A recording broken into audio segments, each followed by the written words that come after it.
मेरा ताल्लुक़ तोरगर से। मैं उसको ये पश्तो में कहते हैं तोरगर, उर्दू में कहते हैं काला ढाका। तो मैं वहाँ से बिलोंग करती हूँ और डिपेंड करते जैसे मैं कराची में हमेशा रही हूँ।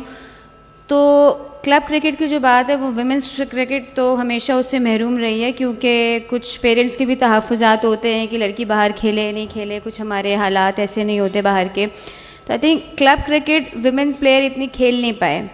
लेकिन अब मैं अगर अपनी बात करूं तो मैंने जो सारी ज़िंदगी पहला ट्रायल जो मैंने दिया तो मैं छत पे खेलने के बाद वो मेरा पहला ट्रायल था, क्योंकि स्कूल्स में भी इतना नहीं था रुझान, जो भी था सारा क्लब क्रिकेट लड़कों के लिए था। इसीलिए अगर आप देखेंगे तो विमेंस क्रिकेट और मेंस क्रिकेट का ग्राफ में बहुत फ़र्क है। वो इसलिए कि क्रिकेट की क्वालिटी इतनी ज़्यादा नहीं है। मैं छत में खेलती थी, कभी कोई वर्ल्ड कप का टूर्नामेंट खेल लिया, कभी कुछ खेल लिया, उसके बाद हम लोग आते थे। तो आई थिंक ये जिन्होंने बात की अब ट्रेंड बदल रहा है, अब हम लोग जाके लड़कों के साथ अब मैचेस खेलते हैं मेरे ख्याल में। लेकिन अब जितनी ओवरऑल बात है क्रिकेट पहले से बहुत कम हो चुकी है। मैं अगर कराची क्रिकेट की बात करूं, राशिद सर पहले हर स्ट्रीट में मैच हो रहा होता था, अब वो सब कुछ ख़त्म हो गया है, कुछ भी नहीं है। एक मशीनी दुनिया में सब लग गए, कमाना है कमाना है कमाना है और कुछ नहीं है। एक जो खेल जो होता है ना वो किसी भी एज के लिए बहुत इंपॉर्टेंट होता है। मेरे ख्याल में अब वो रुझान कम हो गया है। आई थिंक लड़कियां तभी आएंगी जब क्लब क्रिकेट्स बहुत ज़्यादा होंगे, लेकिन अभी अचानक से कुछ टाइम में ग्रोथ रुक चुकी है, क्योंकि इतना ज़्यादा टैलेंट नहीं है, क्योंकि काम इतना नहीं हो रहा ग्रास रूट लेवल पे। हम जब पाकिस्तान टीम में खेलते तो कोई सिस्टम नहीं था। अब मेंस क्रिकेट जो होती है वो एक पाथवे होता है, अंडर 13, 15, 17, 19, 21, इमर्जिंग, ए, शाहीन, पता नहीं क्या क्या होता है। विमेंस क्रिकेट में डायरेक्ट डोमेस्टिक और पाकिस्तान टीम में, इसीलिए रिजल्ट्स इतने स्लो होते हैं, क्योंकि सारी जो तैयारी जो प्लेयर प्रोड्यूस हो रहा है, जो बन रहा है, वो एक पाकिस्तान टीम में आके बन रहा है। तो पाकिस्तान टीम में आके प्लेयर बनता नहीं है, उसको उस टाइम रेडी होना चाहिए कि वो परफॉर्मेंस दे सके, इसलिए हम लोग बहुत स्लो हैं। आपने बात की कराची में टैलेंट की, ओवरऑल मैं बहुत सुनती हूँ पीसीबी से, और पीसीबी कहता है कि पूल बहुत बड़ा है, लेकिन अगर ऑनेस्टी है कि मैं अगर बात करूँ ना तो कोई 20 लड़कियों का लॉट है जो स्ट्रॉन्ग है, बाकियों पे बहुत काम करने की ज़रूरत है। लेकिन जो ग्रास रूट लेवल पे जो हमारी मैनेजमेंट है वो इतनी स्ट्रॉन्ग लगाई नहीं जाती है।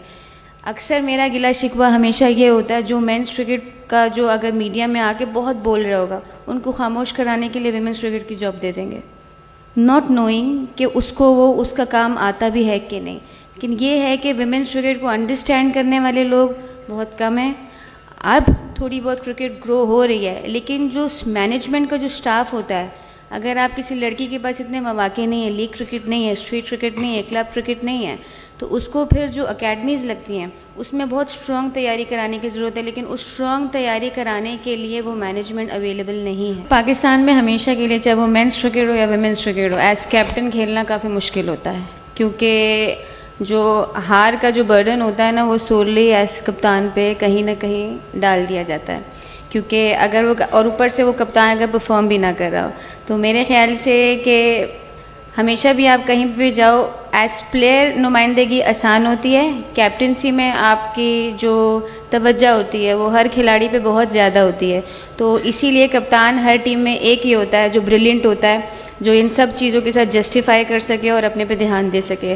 तो आई थिंक अगर कैप्टनसी एक उसी बंदे को जाती है जिसका जहन बहुत तेज़ है, जो सारी डिस्ट्रैक्शंस के बावजूद अपने पे तवज्जो दे सके, इसलिए आप अगर देखते हैं तो कराची से ज़्यादा कप्तान बन जाते हैं। मम्मी ने हमेशा कहा था कि जब कोई आए तो फ़ोन दे देना, मैं दिला दूँगी, ठीक है। अब मैं गाड़ी में बैठ के किसी का वेट कर रही थी, तो वो आए मेरे पास, शीशे को नॉक किया और बड़े तहजीब से कहा, मैम फ़ोन दे दें। अब इतने अच्छे तरीके से कोई मांगेगा तो आपको यही लगता है कि वो फ़ोन करने के लिए मांग रहे हैं। तो मैंने कहा भाई आप किसी और से ले लें। मैंने कहा मैम प्लीज़ फ़ोन दे दें। प्लीज़ भी अब लगाए, मैंने को मजबूर होगा, तो मुझे थोड़ा था कि मैं ज़रूरी काम करूँ, आप किसी और से ले लें। उसके बाद उन्होंने अपना दोस्त निकाल दिया, फिर कहा आप देती हो कि नहीं, मैम से देती हो कि नहीं, इससे पहले कि वो कोई और ज़बान इस्तेमाल करते। मैंने कहा भाई ले लो, और वो चले गए।